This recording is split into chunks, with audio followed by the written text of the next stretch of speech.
Hello. Jesse Montano here, Guerilla Hockey, Colorado, talking all things Avs on this Monday afternoon. We had Guerilla Sports Daily this morning, where we went over a crazy weekend of. It was a crazy weekend of news. It was also a crazy weekend of sports news. We went over all of that. We are live right now, YouTube, X. We're also today we're live on Instagram right now. If you're watching on Instagram, make sure you're clicking the link, head on over to YouTube, get subscribed, and join in on the conversation. But we're live everywhere right now. That's right now. Sorry. I'm making sure that you guys all know to come find us here. JJ, not only does he have his bustling real estate career that he's dealing with, his team Spain won the Euro Cup this weekend. So he's probably just been partying and celebrating and all that stuff. So it's just me today, just me talking to myself with my thoughts and my feelings. We're going to talk about the Avs roster, where it sits right now. As we're going through it, there are still a couple holes outstanding that you're going to need to address one way or the other if you're the Avs, whether it be through trades, PTOs, finding players who are maybe still hanging around in free agency. I was asked this morning on a mailbag about Avs potential PTOs.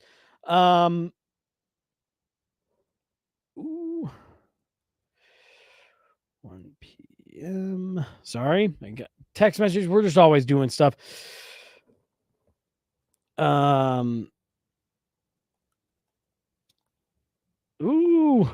Great podcasting going on right here.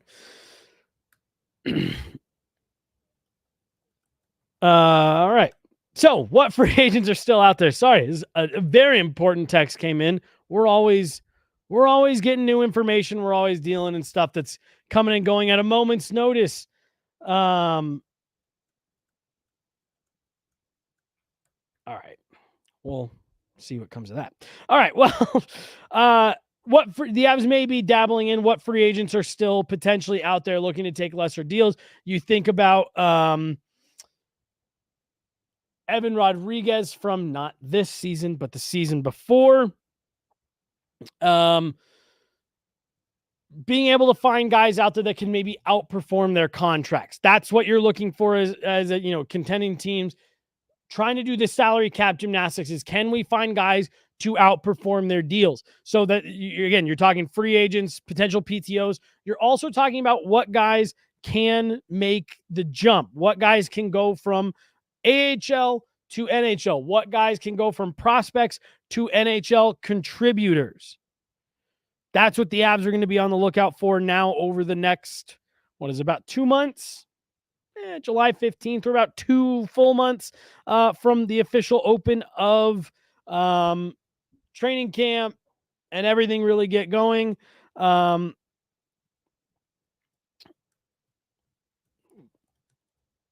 Like I said, let's see what comes of all this. All right, let's dive into it though. I'm trying to see what we can get as far as who is still out there. Jake Muzzin, Brian Little, that might be a guy that he's coming back. Jakob Silverberg, same thing. If he's coming back, is that someone that you could maybe find on a cheap deal, or get rolled into the mix, cheap deal to be a bottom six, forward type of guy? Tyler Johnson, maybe the same type of thing. And for the record, these guys I'm talking about right here, I'm talking about them in the scope of like, if you're bringing them in for anywhere from $850 to like 1.3, these are small money deals that I'm talking about here to help round out your roster. Potential guys that you could maybe find, a home for somewhere in the bottom half of your lineup, depending on what that lineup shakes out like. Now, we're going to full armchair GM it here. We're going to go to the Armchair GM website in just a minute and kind of walk through what the Avs are dealing with right now, forwards, defense, goaltender, and show you where the holes kind of exist, how they could potentially plug them internally. And then, if you are turning your attention to this free agent market, potential PTOs, are there some guys that could fit in there that way? I'm really not sure. As we're going through this list right here, so I'm just going to list off a couple of players who, again, like the names you'll recognize as these are potential guys that you could look at. Got a comment in here. What about Pierre-Edouard Bellemare coming back as 4C? Those are the exact type of guys that I'm talking about here with the type of fit that you're potentially looking at, the type of dollar figures that we're talking about here. They are that Pierre-Edouard Bellemare type of player. Is PEB still out there? Well, anyway, so as I'm going through here, like I said, Brian Little, Jakob Silverberg, Jacob Verana, Tyler Johnson, Kevin LeBanc, Mike Hoffman. I don't know what Max Pacioretty is doing. These were in the RFA. Tanner Pearson. Like, again, these are all guys that if the Avs brought them in on PTOs and got them signed, for small money deals, I think you're fine with. Alexander Barabanov from San Jose. Oscar Lindblom. Like, again, all of these players, if you're talking small money, can sit in the bottom of the lineup. I think any of those guys are fine. Scott is saying, and I'm going to, and not that I don't believe you, Scott, double check this, but that Seattle has not re-signed Pierre-Edouard Bellemare yet. If he's still out there on the free agent market, like, that's one that I wouldn't even, like, I would almost expect that the Avs are calling on that.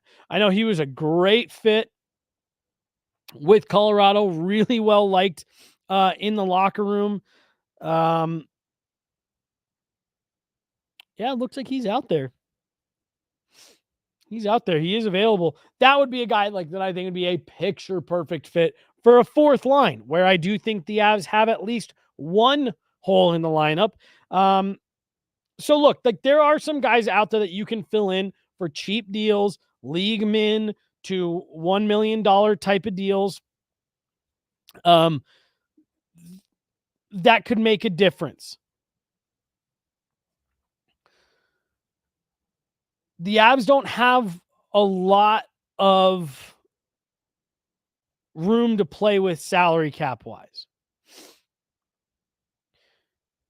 With Gabe Landeskog on LTIR and with Val Nichushkin's money not counting, you're obviously sitting in fine shape. Now, assuming both of those players come back at some point, you're sitting about $1 million over. Million and some change. So, I don't know. Is there even room for them to go out and do some of this? Well, a lot of it depends on Gabe Landeskog's situation, Val Nichushkin's situation. How many players they does Jacob McDonald carry on the NHL roster? They're up against it, man. They are up against it, which is likely going to bring us to what we're going to talk about here. All right, well, hold on, Nat, and before we get into it, got a comment that just came through. Would anyone trade for Val? Look, what we've learned in pro sports is in these types of situations, if you can play, you are always going to find a GM that doesn't care about the off-ice, off-field stuff. Always. If you can play, and you can play at a high level, and I said it last week, right now, for my money, Val Nichushkin, the way he was playing in the playoffs, that's a top 5 winger in the NHL right now. That's just reality. So you're always going to find someone who's going to be willing to look the other way on behavioral issues if you can play like a top 5, top 10 winger at worst. So would someone? Yes, absolutely. Now, there were rumors floating around the draft floor that the Chicago Blackhawks had inquired. Now, I'm always cautious saying something like that because teams inquire about players constantly, all the time. There are so many phone calls being made, conversations being had behind the scenes that never get reported on, that never see the light of day, but are real conversations and real inquiries. And the rumor that was floating around the draft floor was that, yes, there had been some teams inquiring on Val Nichushkin. We'll see if anything comes to pass with that. I'll tell you right now, the Avs have explored every option. There is nothing they haven't looked at that they haven't at bare minimum considered. I think when it all first happened, I do believe one of the first things they tried to do was terminate the deal. How could we get out from under this? I think the reason that we are still sitting here today is because the Avs have found that they aren't going to be able to get out of it easily. Here's the other thing that you risk by trading him, let's say, to a team like Chicago for nothing. Now, it's not necessarily because you're going to have to deal him for something like, if you're trying to trade him before he's eligible to come back in November, you're going to have to trade him for something like future considerations or a really late round draft pick.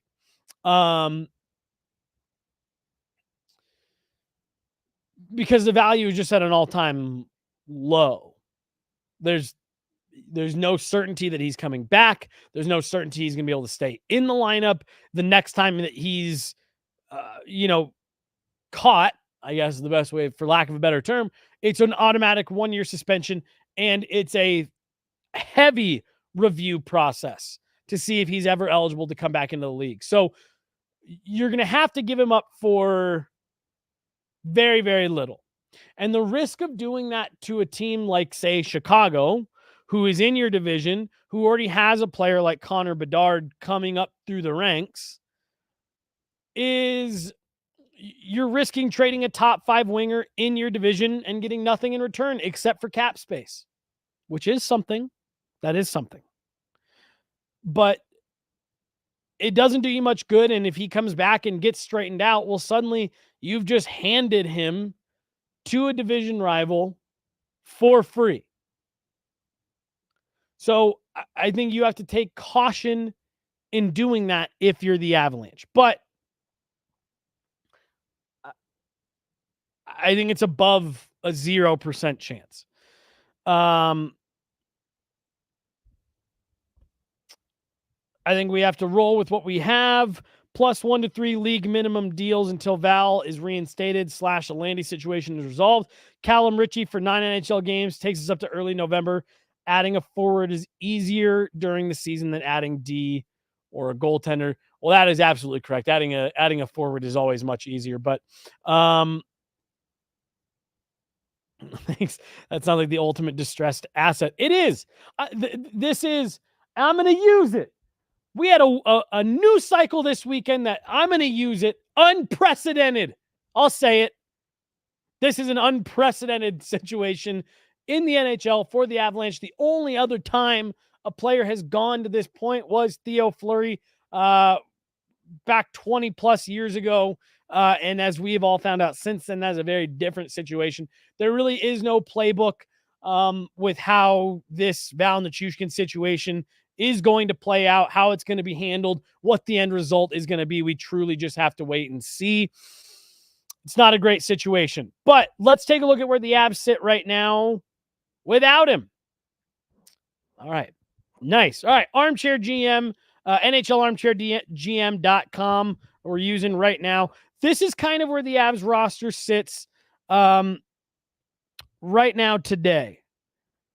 And I'm just realizing they don't got Logan O'Connor on here.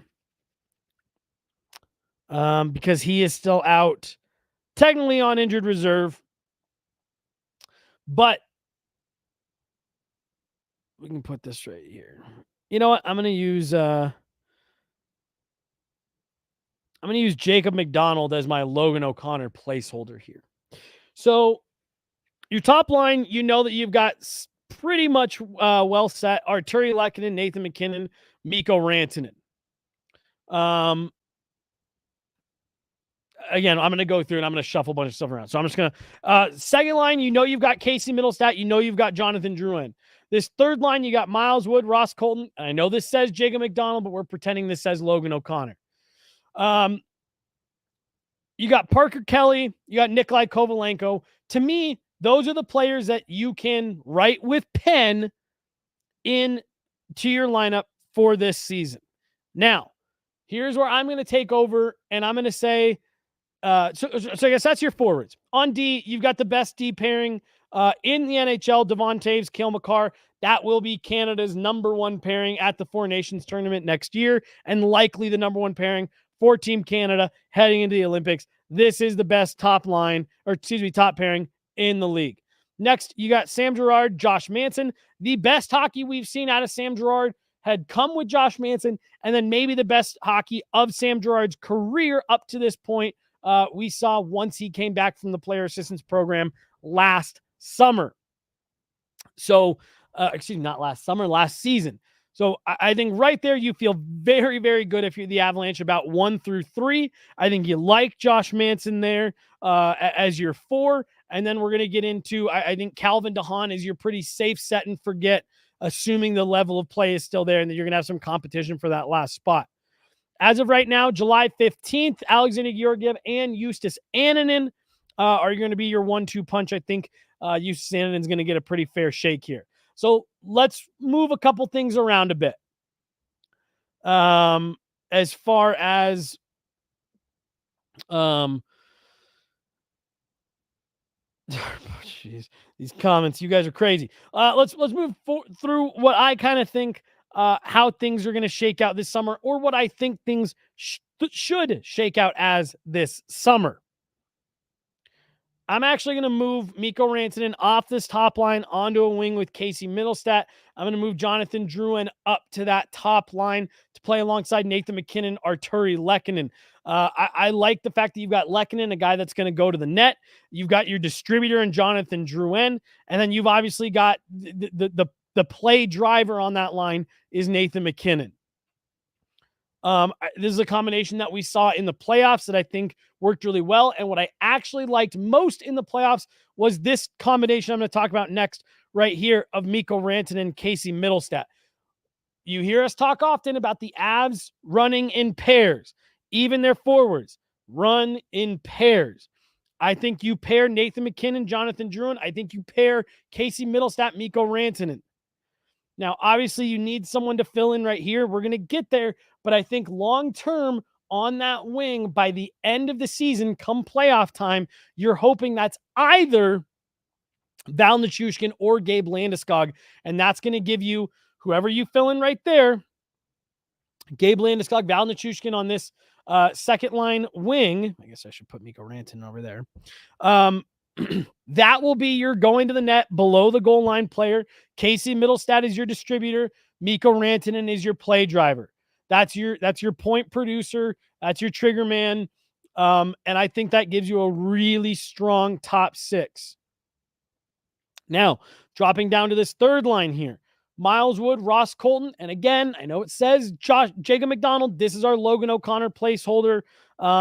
He's not in here. Logan O'Connor isn't in here because he is on injured reserve right now.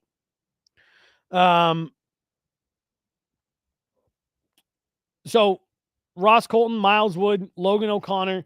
Again, at face value, I think you're okay with that. I think you really like that. But when you start plugging players in other places to start the season, that's where it's going to get a little bit touch and go.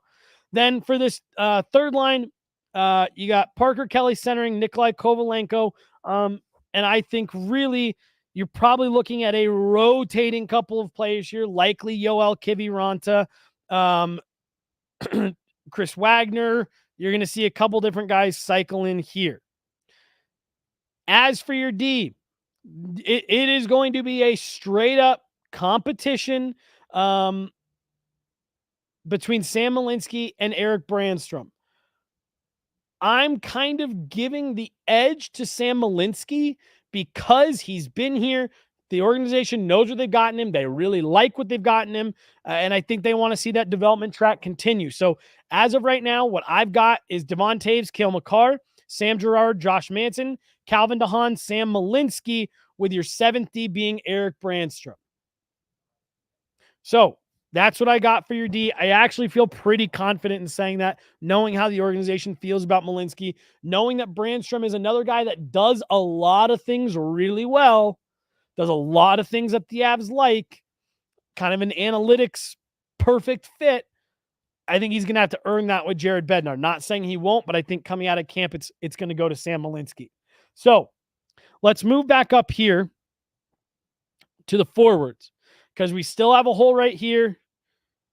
And this is kind of going to be a rotating cast.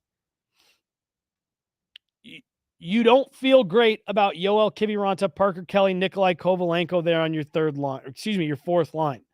Now, if you got Yoel Kiviranta as a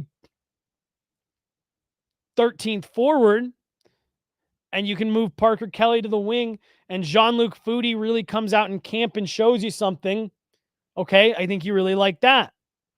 But do you also maybe like keeping Parker Kelly in the middle, putting Logan O'Connor, again, keep in mind, this is not Jacob McDonald, this is Logan O'Connor, despite it saying Jay McDonald. You put him on that 4th line wing. You can move Ross Colton off of center, and suddenly you can plug in Callum Ritchie.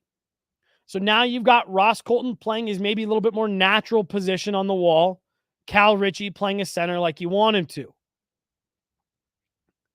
Your other option, depending on what's happening at the start of the season with Gabe Landeskog, is you put Ross Colton on that 2nd line left wing with Casey Middlestat, Mikko Rantanen, and now he's your placeholder in front of the net below the goal line guy on that 2nd line. I actually really don't hate that at all.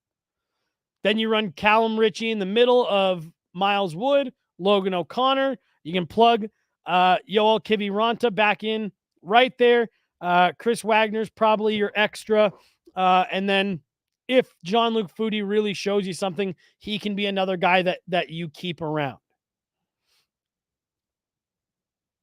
This right here is if you were asking me to bet on the opening night lineup for the Colorado Avalanche this season, this is what I am most likely expecting, given the current cap constraints, given the uncertainty around Gabe Landeskog, Val Nichushkin, and just the fact that, there's a comment that came through about what about Daniel Sprong? Totally. Again, that's another player that I think could fit, but I just don't know if you have to account as if Gabe Landeskog and Val Nichushkin are going to be back at some point this season. You just have to look at it that way, because if you plan for anything else, you're going to find yourself in a bad situation. We joke a lot. The Vegas Golden Knights have shown you can get yourself out of any cap situation really that you can come up with, but you need time to be able to do that. They want Gabe Landeskog back at some point this season.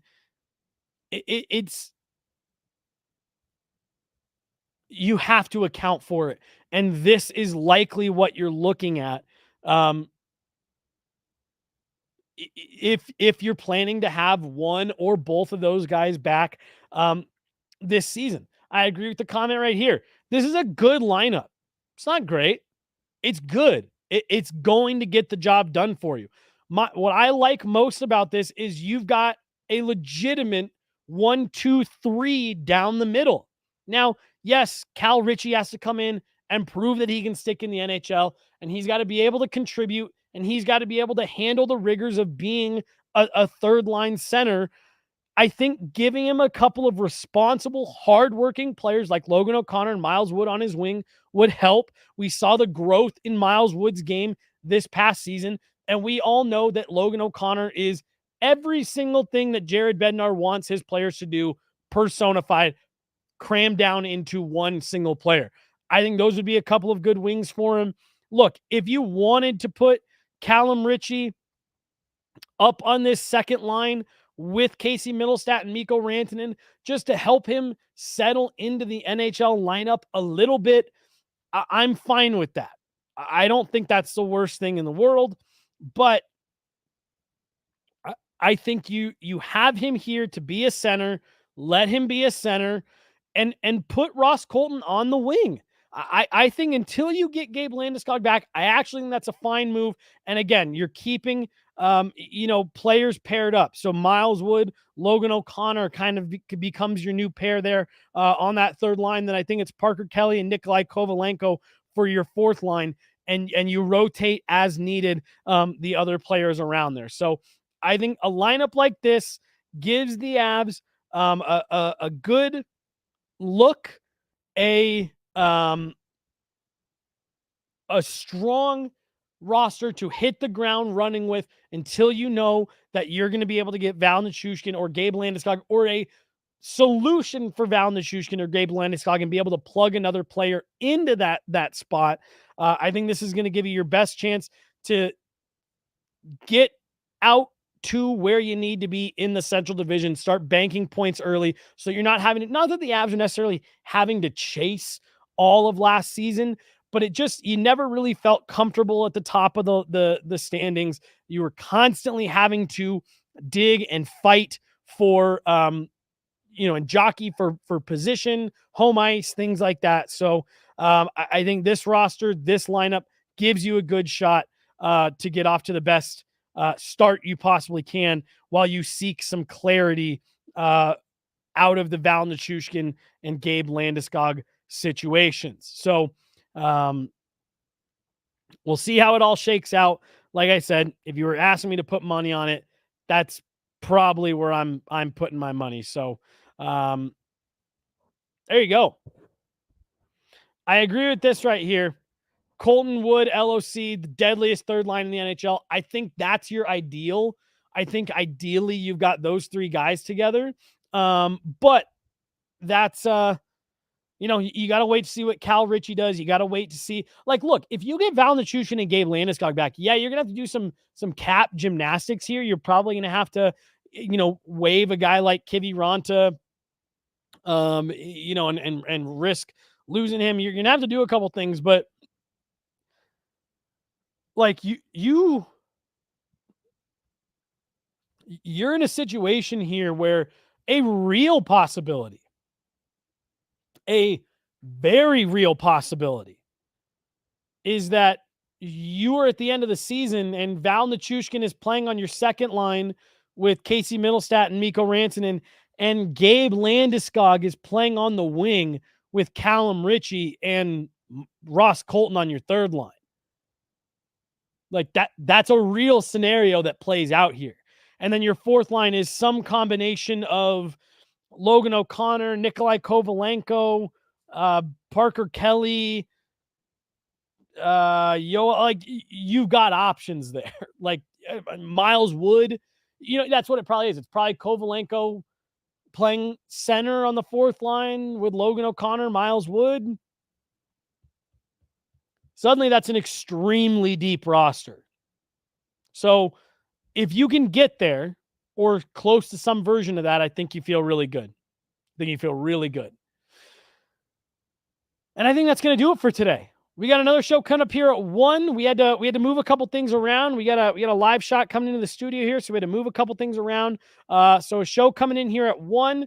It'll be Guerilla Football Denver, Nate Jackson, and Liv Moods talking everything Broncos as we are less than 2 weeks from the kickoff of their training camp. We will have an Avs mailbag that comes out tonight, just a couple hours. It's being edited right now. Those are dropping every Monday going forward. So we're in the off season, but it never stops. It never stops. There's never not stuff to talk about. So we'll be back again tomorrow. Myself and JJ will be here to talk all things Avs and NHL. But here in about 30 minutes, tune in if you are a Broncos fan, NFL fan, or just love what we're doing here. Love to hear from Nate Jackson and Liv Moods. Tune in. But that's going to do it. Jay running the board. We're out of here. I'm Jesse Montano. Thanks so much, guys. We'll talk to you tomorrow. See you later.